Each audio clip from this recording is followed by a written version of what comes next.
Hello friends, welcome back to my channel divine world with उद्रा में आप सभी लोगों का स्वागत है। आज मैं आप लोगों के लिए मिथुन राशि अक्टूबर 2022 का राशिफल लेकर आई हूँ। तो आइए यहाँ पर देख लेते हैं। अगर आप लोगों की राशि मिथुन राशि है और अगर आप लोगों का लगन मिथुन लगन है या आपकी चंद्र राशि या नाम राशि से मिथुन राशि आता है, तो ये अक्टूबर 2022 का जो राशिफल है आप लोगों के लिए बनता है। तो सबसे पहले हम देख लेते हैं कि किस तरह से ग्रह गोचर होने वाला है। 15 अक्टूबर को मंगल जो है मिथुन राशि में चला जाएगा। 17 अक्टूबर को सूर्य तुला राशि में चला जाएगा। 18 अक्टूबर को शुक्र तुला राशि में चला जाएगा और 26 अक्टूबर को बुध जो है वो भी तुला राशि में चला जाएंगे। अब अगर हम यहाँ पे आगे ग्रह गोचरों की बात करें तो आपका पहला, दूसरा, तीसरा घर जो है वो खाली है। फोर्थ हाउस में सूर्य, शुक्र और बुध की युति बनी हुई है। और यहाँ पर जो है 17 अक्टूबर को सूर्य जो है वो आपके फिफ्थ हाउस में चले जाएंगे और उसके बाद पीछे पीछे शुक्र भी 18 अक्टूबर को आपके फिफ्थ हाउस में चले जाएंगे। सिक्स सेवन्थ हाउस आपका खाली है। सेवन्थ हाउस में एट्थ हाउस में शनि आपके वक्री होके बैठे हुए हैं। नाइन्थ हाउस आपका खाली है। 10th हाउस में गुरु वक्री होके बैठे हुए हैं। और आपका जो 11वां और 12वां घर है इसमें राहु और मंगल देवता विराजमान है। तो आइए देख लेते हैं आप लोगों के लिए ये जो गोचर है वो किस तरह का रहने वाला है। सबसे पहले एक बार हम ये देख लेते हैं कि यहाँ पर क्या क्या योग आपके लिए निर्मित होते हैं। यहाँ पर जो है बुध अपनी ही राशि में बैठे हैं और केंद्र के अंदर बैठे हुए हैं। तो यहाँ पर बैठ के बुध अपनी ही राशि में बैठ के भद्रा नामक राजयोग लगा देते हैं। और यहाँ पर जो गुरु है वो वक्री जरूर है, लेकिन वो भी लगन में स्वराशि होके बैठे हुए हैं, जो कि यहाँ पर हंसा नामक योग आपका बना देते हैं। और ओवरऑल अगर मैं बात करूँ तो शुक्र आपके नीच के हो जाते हैं, लेकिन क्योंकि शुक्र जो है बुध अपने ही घर में बैठे हैं और शुक्र नीच के होने की वजह से क्योंकि बुध अपने घर में, इसलिए शुक्र का नीच भंग यहाँ पर हो जाता है।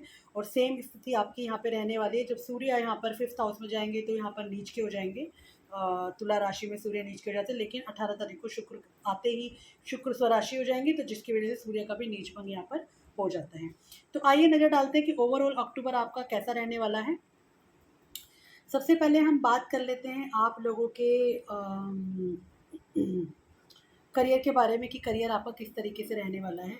अगर मैं आप लोग के करियर को देखूं तो करियर में आपके गुरु बैठे हुए हैं और करियर के लॉर्ड होके वो आपके ही करियर के ही हाउस में बैठे हुए हैं वक्री होके। तो इसका मतलब यहाँ पर ये दिखाई देता है कि काम के अंदर कुछ रिस्पॉन्सिबिलिटीज़ आपके ऊपर आने वाली हैं। किसी तरह का काम आपके ऊपर आने वाला है। करियर आपका ठीक रहेगा, लेकिन फिर भी थोड़ा ध्यान देने की ज़रूरत है, क्योंकि गुरु जो है यहाँ पर वक्री हो जाते हैं।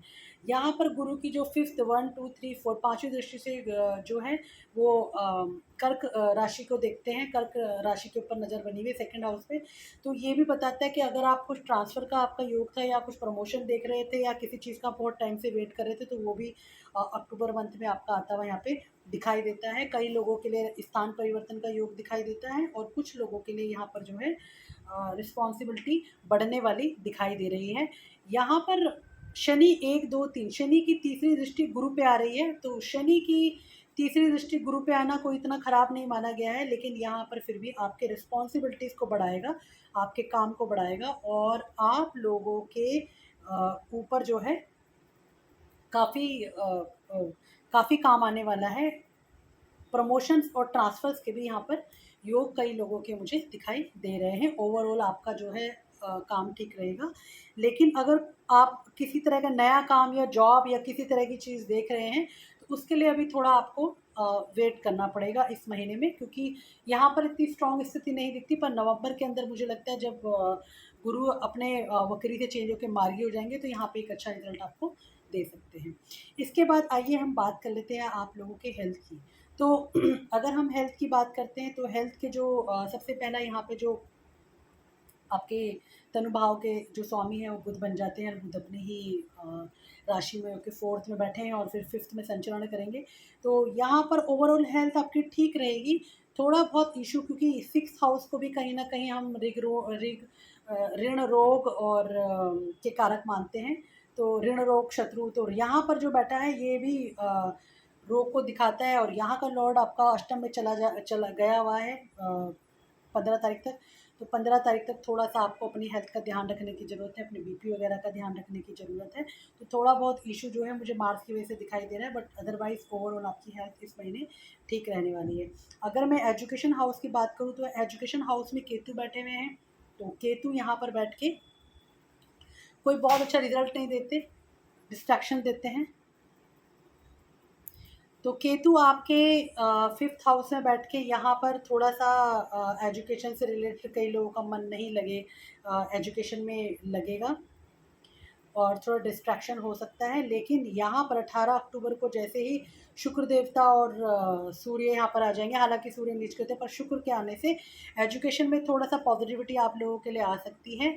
और अगर हायर स्टडीज़ के लिए देख रहे हैं या किसी प्रकार से आप अपनी एजुकेशन से रिलेटेड कुछ चाह रहे हैं तो वो भी हो सकता है। कई लोगों का शायद फ़ॉरेन से रिलेटेड भी कुछ एक्सपेंसेस यहाँ पर ये लोग कर सकते हैं। आइए अब चलते हैं आपकी लव लाइफ की तरफ। तो लव लाइफ में आप लोगों का सिचुएशन में थोड़ा थर्ड पार्टी का इंटरवेंशन भी दिखाई देता है। थर्ड पार्टी की वजह से थोड़ा इश्यूज आपके लव लाइफ में हो सकता है, लेकिन आपको ये कहा जाएगा कि यहाँ पर 18 अक्टूबर के बाद की स्थितियाँ तो अच्छी है, लेकिन 18 अक्टूबर से पहले थोड़े मनमुटाव आपके अपने जीवन साथी लवर के साथ रह सकते हैं। अब यहाँ से हम चलते हैं आपके शादी की तरफ। शादी का अगर हम देखें तो ओवरऑल मैरिज लाइफ आपकी ठीक रहेगी। थोड़े बहुत अप एंड डाउन रहेंगे क्योंकि गुरु वक्री में, इस वजह से थोड़े डिफरेंस ऑफ ओपिनियन रह सकते हैं, लेकिन ओवरऑल फिर भी आप लोग अपनी रिस्पॉन्सिबिलिटी को बहुत अच्छे से निभाएंगे। कई लोगों के जीवन साथी का करियर भी बहुत अच्छा हो सकता है, जैसे आपके जीवन साथी का करियर जो है कुछ अच्छा रह सकता है, कुछ अच्छी न्यू अपॉर्चुनिटी उनकी लाइफ में आती हुई दिखाई दे रही है।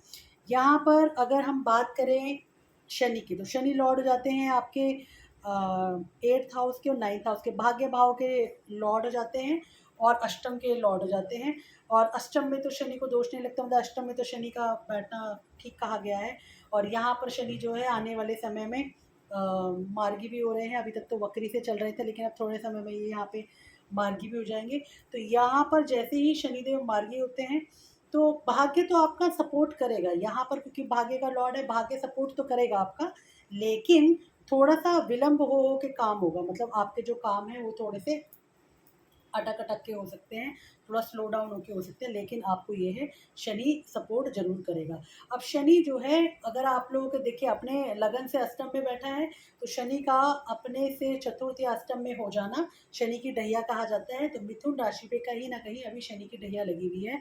तो बेशक से शनि मार्गी होकर थोड़ा सा आपको राहत तो दे रहे हैं, लेकिन शनि की जो डहिया का प्रभाव है वो तो ओवरऑल रहेगा। और इसके अलावा कई लोगों का ससुराल पक्ष की तरफ या ससुराल वालों से मनमुटाव हो सकता है, रिलेशनशिप आपके इन लॉज के साथ खराब हो सकते हैं और थोड़ा बहुत उसका इम्पैक्ट आपके पार्टनर के ऊपर भी आता दिखाई दे रहा है। तो ओवरऑल आपकी जो मैरिड लाइफ है और जो इन लॉज का रिलेशनशिप है, इसको थोड़ा संभाल कर चलाएं। और अगर मैं बात करूं आपके घर के सुख की, तो घर का सुख वगैरह सब ठीक रहेगा, लेकिन कुछ लोग नई नई नई संपत्ति भी ले सकते हैं, कुछ लोग नई गाड़ी भी ले सकते हैं। और कई लोगों के मामले में मुझे ये भी दिखाई दे रहा है कि ज्वेलरी या किसी प्रकार की इन्वेस्टमेंट भी आप लोग कर सकते हैं। कुछ एक लोगों के सिलसिले के मामले में यहाँ पर ये भी दिखाई देता है कि मकान भी कई लोग मुझे यहाँ पर लेते हुए दिख रहे हैं। यहाँ पर जो बैठे 11वें घर में अगर हम बात कर लें, 11वें घर में बैठे हैं हमारे राहु। तो राहु जो 11वें घर में, इनकी पोजीशन बहुत अच्छी गई गई है और मंगल के घर में राहु बैठे हैं। तो यहाँ पर राहु जो है आपको आपकी इच्छा को पूर्ति करने वाले हैं, आपको रिजल्ट देने वाले हैं। तो इस महीने अगर आपकी कोई विश फुलफिलमेंट थी जो आप काफ़ी समय से चाह रहे हैं, तो वो भी मुझे यहाँ पर पूरी होती हुई दिख रही है। और यहाँ पर 12वें घर में मंगल का बैठा होना, मतलब कि यहाँ पर बैठ के मंगल जो है आपके गुस्से का कारक दिखाता है। और क्योंकि फर्स्ट हाउस में भी ये आ जाएगा 15 तारीख के बाद, तो वो आपके गुस्से को ये काफ़ी बढ़ाने वाला है।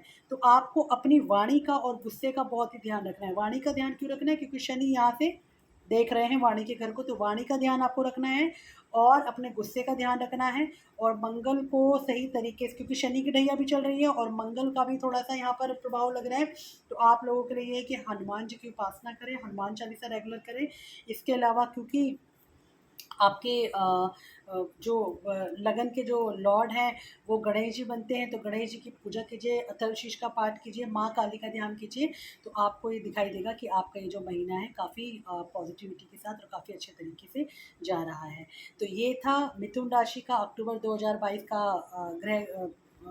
मासिक राशिफल। अगर आप लोगों को ये वीडियो पसंद आया हो तो मेरे चैनल को आप लोग लाइक करें, सब्सक्राइब करें। फिर मिलेंगे दोबारा एक नए वीडियो के साथ, तब तक के लिए बाय बाय।